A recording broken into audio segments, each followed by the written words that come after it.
I'm Aryeh Schwartz with my co-host Pat Ralph, and welcome to the Winsidr Show, where it's all about the W. This episode, we're talking opening weekend.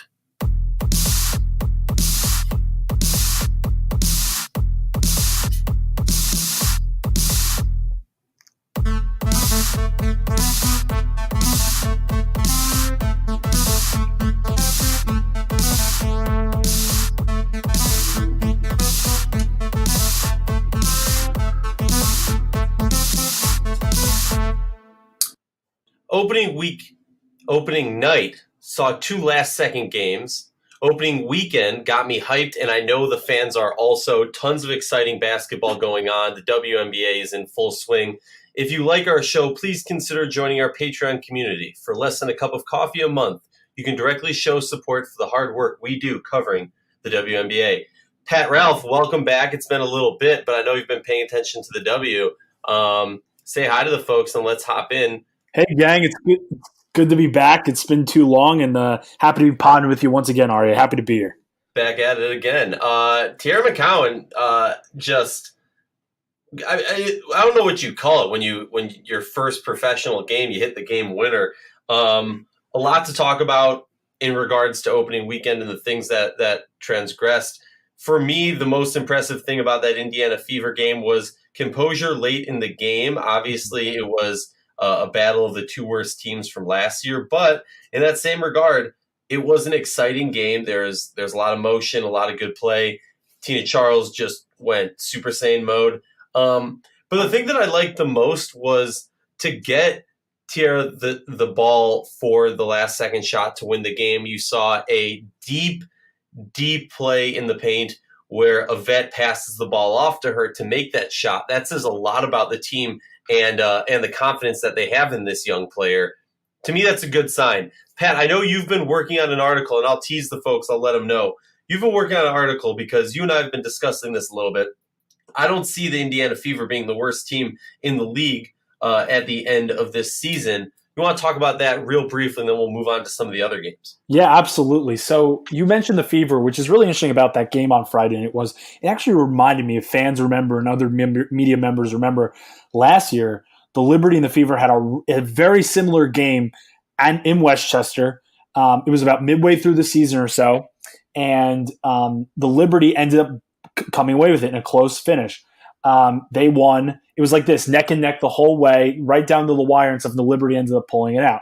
This time it was Indiana. And like you said, I was really impressed with Teaira McCowan comes in, obviously he was off the bench, plays 14 minutes, but gives them a really nice game off the bench. 11 points, 6 rebounds, 5 that came on the offensive glass and stuff, which is really impressive and stuff.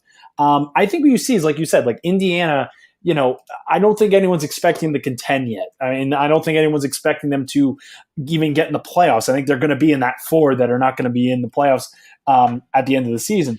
But the thing with Indiana is you want to see those steps. And you brought up a really good point, Aryeh, is that one of those steps is being able to close out in a game on the road when you've had the lead and when you have to come from behind and be able to, as I said, the Liberty are not, I don't think anyone's expecting them as well to be a good team this year, but that is still a loud arena. It's a tight arena. And the fact that the fans get really into it, so you need to be able to pull out games on the road. And that says a lot about a young team, that to be able to take the next step, to be able to do that, you've got to be able to win games like that. So I was really impressed by it, especially the fact that it's symbolized with the rookie. First game in the WNBA, scores the game-winning basket. It says a lot and stuff, I think. So I think for Indiana, and then, yeah, of course, last night, Connecticut serves them well. Connecticut's a really good team, really in two different places, those two teams right now. But I think Indiana, that first game was a really good first step for them. It's hey, we know as a young team we can go and win on the road, and that's really important. Oh, it's definitely important. And also, there's a lot to be done. I will say, though, shout out to New York fans who I'm sure knowing their style of fandom are not happy to see the comparison between their first-round pick and Indiana's first-round pick. I do want to give a shout-out to Erica Wheeler, who has been balling out of her mind right now. 2 games in, she's averaging 21 points a game. But she has just been a spark plug. And I'm happy that in our WNBA Insider, or Winsidr fantasy league to say that I do have her playing for me. So, watch out, watch out. Speaking of another young player who is just going off the rails so far this season, obviously it's one game in, but Nafisa for the Minnesota Lynx, Nafisa Collier, drops 27 points in her WNBA debut. I believe that was like the second most, only second to Candace Parker. So, if you're going to be in the same speech or the same sentence as Candace Parker in regards to your first WNBA game, I'd say that's a good thing. We're seeing a lot of stuff from her. We've been hearing a lot. She doesn't have an outside game. She was balling from outside that night. Yep. We're hearing she's moving from the 4 to the 3, and it's gonna affect her. It's gonna affect her. Blah blah blah. Well, it did not affect her in game 1, and I think the most important thing is going to be for fans to understand that yes, she is a top talent. Yes, she is coming from UConn, so there are high expectations. But this is still a rookie season. We're recording this with the Lynx set to tip off 20 minutes from now against the Seattle Storm, which is a whole nother story. Do I expect her to continue this streak of just going out of her mind on the court? No. I think it's a rookie season. There's going to be some setbacks, but that's a good start. That's the start that you want.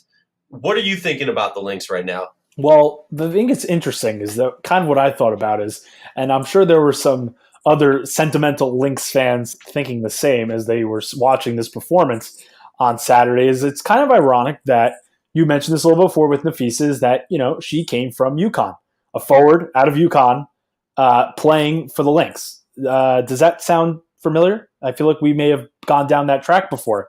Aryeh, think it's gone well. I think it's gone well. Am I wrong? I hope not. But my point is that it's one of these things kind of ironic that obviously we know with Maya not being with the team this year, and Nafisa comes in as their draft pick, comes in, starts, first game, 27 points on 8 of 10 shooting. It's incredibly efficient. Also, too, get 8 of 11 from the free throw line as well. Being able to get to the free throw line as well is important. You mentioned the 3-point shooting, 3 of 4.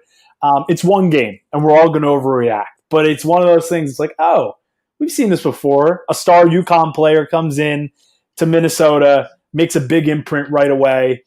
I think that's really, it's really interesting. But I think you look at Minnesota, and we've talked, and I think coming into this year, I feel that if they're really going to contend and they're going to be able to do something, it starts and ends with Sylvia Fowles.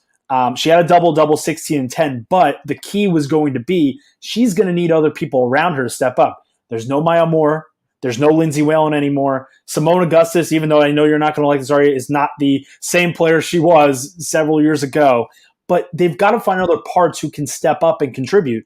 And Nafisa, it's one game again, but it's a sign that she could be that consistent, scorer they could have outside of Sylvia Fowles to help out and stuff. So I think for Minnesota, it's a really good sign. It's one game. You're playing against a Chicago team that playing its first game with their own head coach.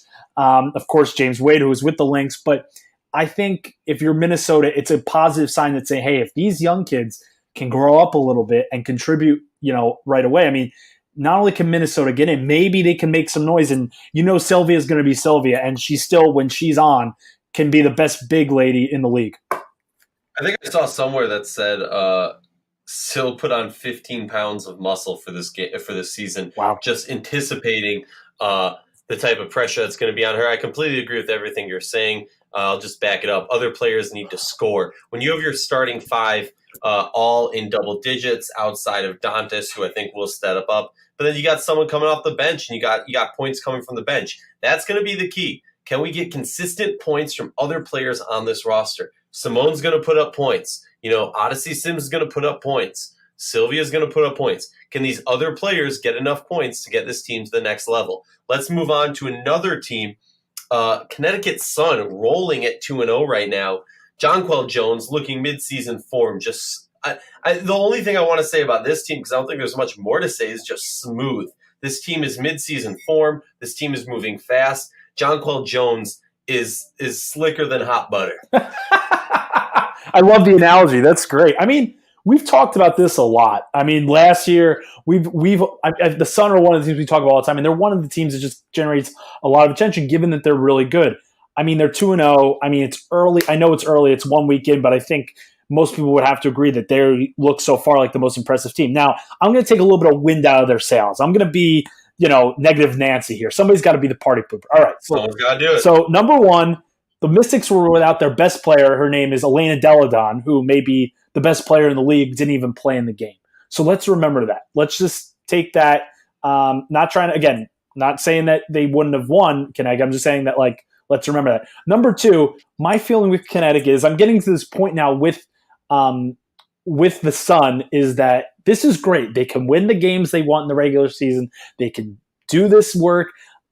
Let's see what happens when we get to the playoffs. I know, look what's happened the last 2 years. Look, they've had these great regular seasons. We fall in love with them. We're enamored with them by the time they come to the playoffs, and then bang, they're eliminated on their home floor. Now, maybe that's because they've played the Mercury both times. However, I think another thing we've talked about a lot with them as well is that we knew that there was somebody was going to be odd person out between Jonquel Jones, Chiney Ogwumike, and Alyssa Thomas. Alyssa Thomas. So, I mean, you knew someone was going to be the odd person out. And last year, at first, it looked like it was going to be Jonquel Jones. And it seemed that way. And then, as we saw, obviously, we talked about this, said something's going to have to give. Somebody's going to have to go because it's just not fitting. It doesn't work because you just can't have them all on the floor at the same time.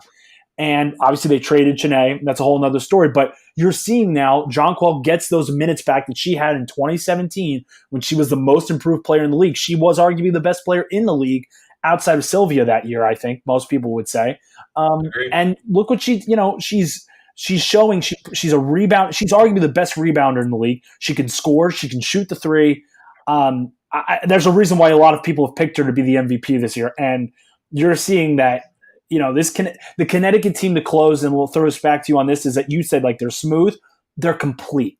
They're a complete team. They defend the ball well. They shoot well. They get out and run. They're just a very good fundamental team. They don't turn over the ball. They're just a really smart team that it just plays the game very well and stuff. And that's why I think they're going to do very well this year, like they have the last two seasons. No, I got to agree with you. And everything you're saying is spot on. The one spicy take that I'll add to this is, and if you don't get why I'm saying it, then I can't help you. But Connecticut won that trade for the sole purpose of that team is better after the trade. And I think they are better. They got better during that trade than LA did. LA was already up there. Yeah, that's just icing on the cake. For Connecticut, it was making a necessary move that now puts your best player on the roster before and after the trade at center stage and doesn't have to doubt anymore. And now this team is solely focused and built around her.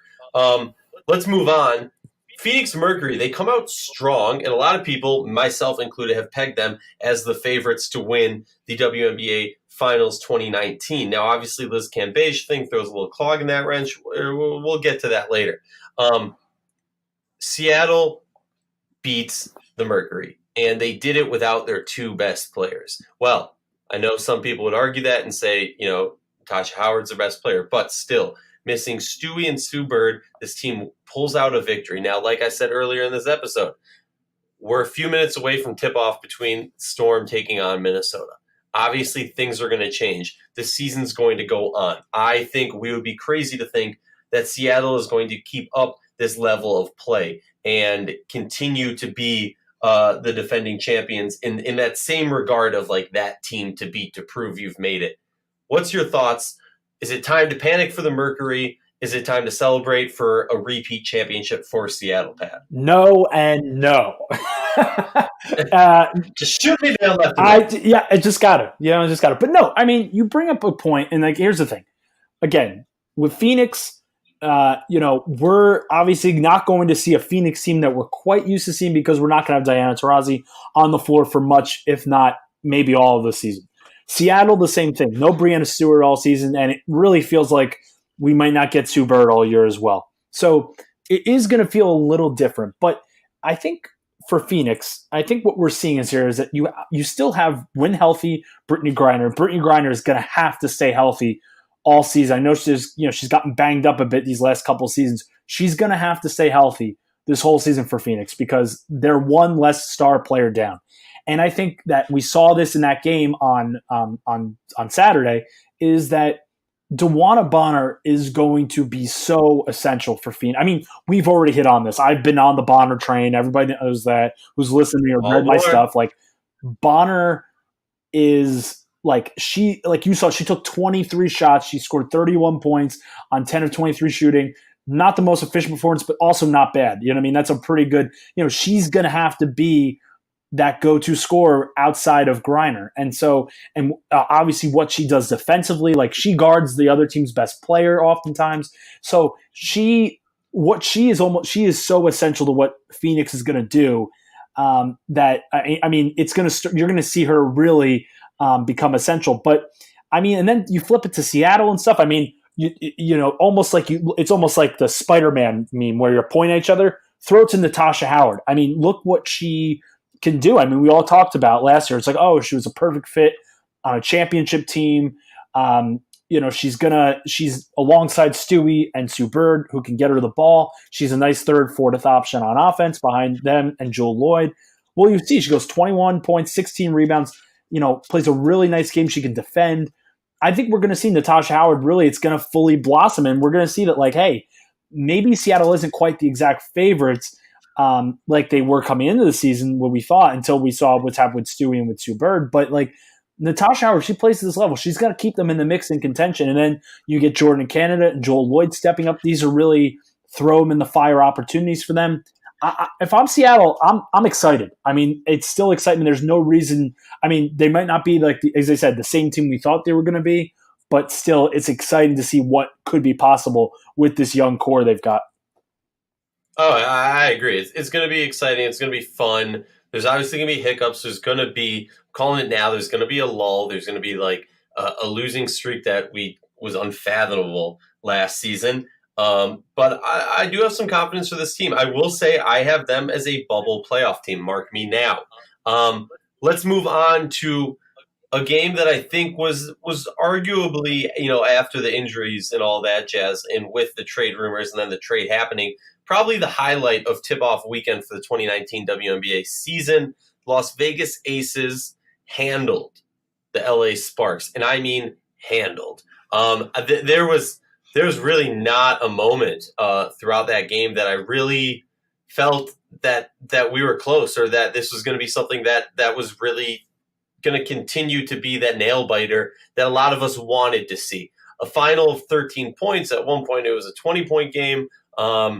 Just crazy. The one positive is, and I think it's funny, a lot of people always say this, and I'm scratching my head when I hear it, is talking about LA being a big 3-point shooting team. They have not been a big 3-point shooting team of recent, and that's been a big issue. You look at the 3-point percentage, though, they are working a nice 38.5.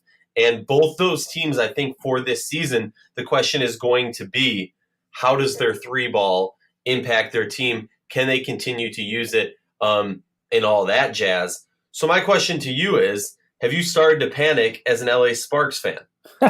Me, LA Sparks fan? What?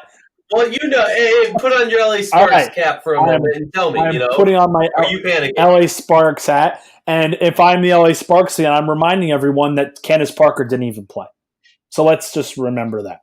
But on the other side, that lady, her name is Liz Cambage, I think that's what her name is. She also didn't play. So that's the other concerning part. That's a little scary. Once she gets out there and gets going, you have that two-headed monster between her and Asia Wilson down low. Just, nightmares. I think you bring a good point. Like, the Sparks have never been a good 3-point shooting team. That's been one of their biggest struggles. It was one of their biggest weaknesses last year. Part of the reason why they struggle and were so inconsistent up and down.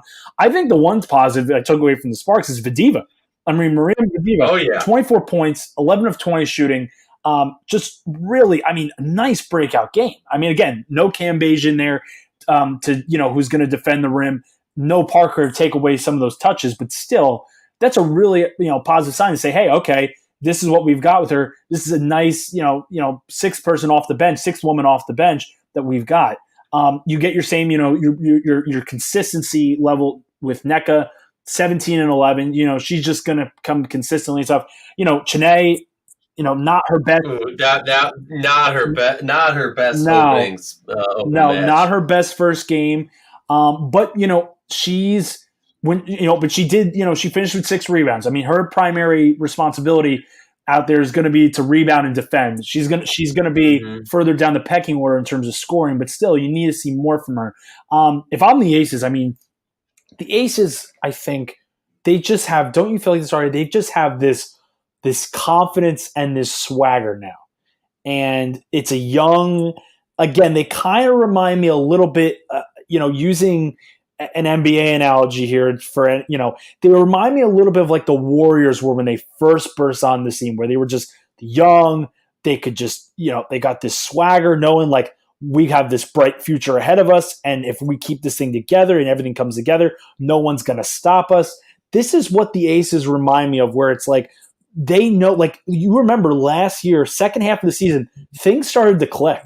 I mean, they barely missed the playoffs. And if another game goes their way rather than the other way, they're probably in the playoffs last year. And, Dallas barely held on to that last spot. So the Aces they seem to have this confidence. They seem to click. They seem to be playing really well. And then you just throw arguably the best big in the league in there in Liz Cambage when she's healthy. And I think the Aces just have this confidence and swagger right now that I think is going to exude throughout the season. I think they could. It's one of these this confidence that I think is going to lead to them just like absolutely tearing up the league. And like I think they're going to. I'm not saying they're going to win the championship this year, but I think they're going to finish like first or second in terms of best record. They could, just because of that enthusiasm they play with. No, I agree with you. I think I still have a lot of questions. A lot of those players. It's one of those interesting teams where you look at it and you're like, has anybody here won a championship? Does anybody know what it takes to win in the pro league? And you start to question those things. I'll flip it back though, just to bring up one more stat. I know your Pat's stats. LA and the Aces, one of the few teams to be not shooting a lot of threes last season too. LA, I believe, was averaging somewhere, give or take a 1 or 2 3-pointers, was averaging around 13 or 10 threes, if you will. And then you had Minnesota and Vegas close behind or close ahead of them. Looking at this game, you had 14 3-pointers taken by the Aces and 13 by LA. I want to see that change. Like you spoke about, the big question marks with the Sparks is the 3-ball and rebounding. The big question mark with the Aces, in my opinion, because everything else, honestly, is kind of checked off, is the 3-ball. Bill has historically not been a coach who is an amazing transition and historically not amazing as far as the deep ball. And I think that's something you need to change in the modern game. Are we going to get down to a situation where you're trading points? I know this team's gotten much better on defense, but you're trading points and they're able to have 3 and you're only getting 2 or 1. I mean, come on, this is just simple math. You got to be going for the 3-ball more. That's just where we're at these days, right? Pat. And that's the thing. Like, I mean, a Bill Laimbeer coached Ace team is not going to shoot a lot of threes. And I mean, that's why them getting Cambage, and when she gets inserted into that lineup, which it sounds like we're going to get Friday night when they take on Phoenix, which should be a very good game, should be a lot of fun. Brittany Griner's going to have her hands full. I mean, they're not going to shoot a lot of threes. I mean, he likes to pound the ball down low. They play physical defense. They're going to rebound well. They're going to slow the game down. They're not going to play, this up-tempo, up-and-down style that Connecticut or Phoenix or Seattle like to play.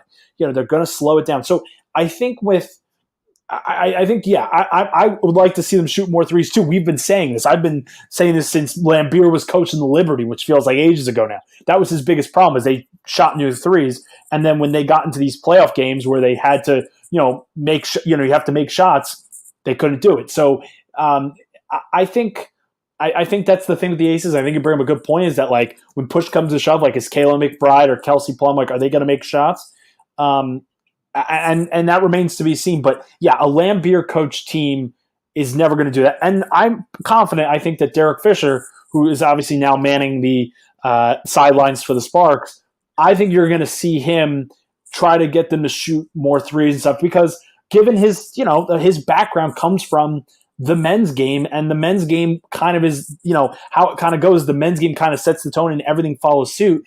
The men's game is totally about 3-pointers now, and that has now totally, for the most part, taken over the WNBA. I think he's going to bring that, and you're going to start seeing that become more part of their repertoire. So we'll have to see. It's one game, but I think you're right on that point. We want to see both those teams, become better 3-point shooters if they really want to contend with, like you said, the Seattles, the Phoenixes, Connecticut, so on and so forth.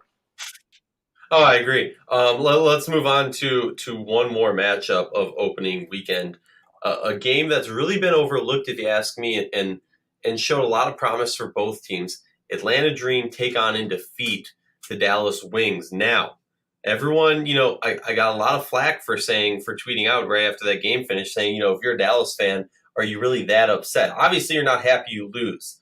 But losing by 4 against the number 2 seeded team going into the playoffs last year, a team that is amazing at defense last year, struggled to get points off the board. All right, I get that.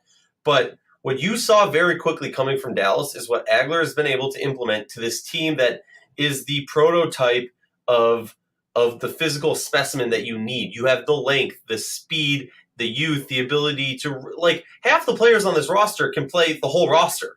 It's insane.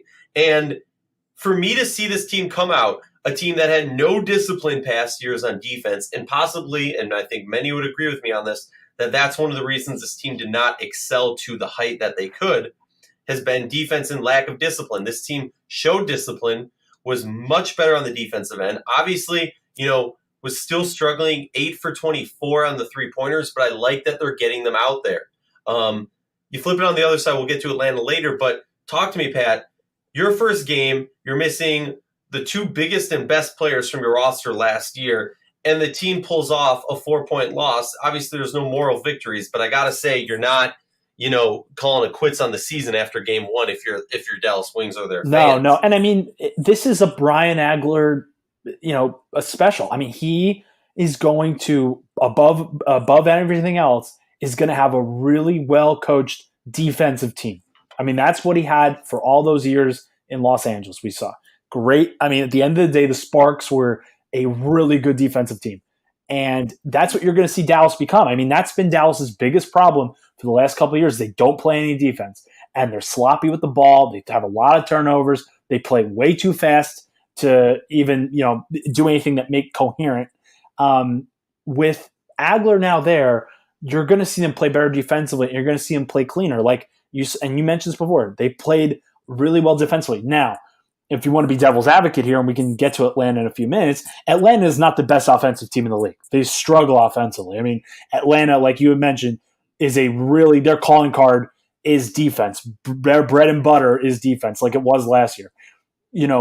Dallas, but it's still a step in the right direction. It's one game, and as I said, there's no reason to call quits on yet. I don't think anyone, again, like we said before, Dallas is not a team that we're expecting to contend. And if they do, I think they're going to probably be on the outside looking in once the season comes to a close and we have the playoffs formatted. But I think that this game is a step in the right direction, knowing that this is what you're going to get with an Agler coach team.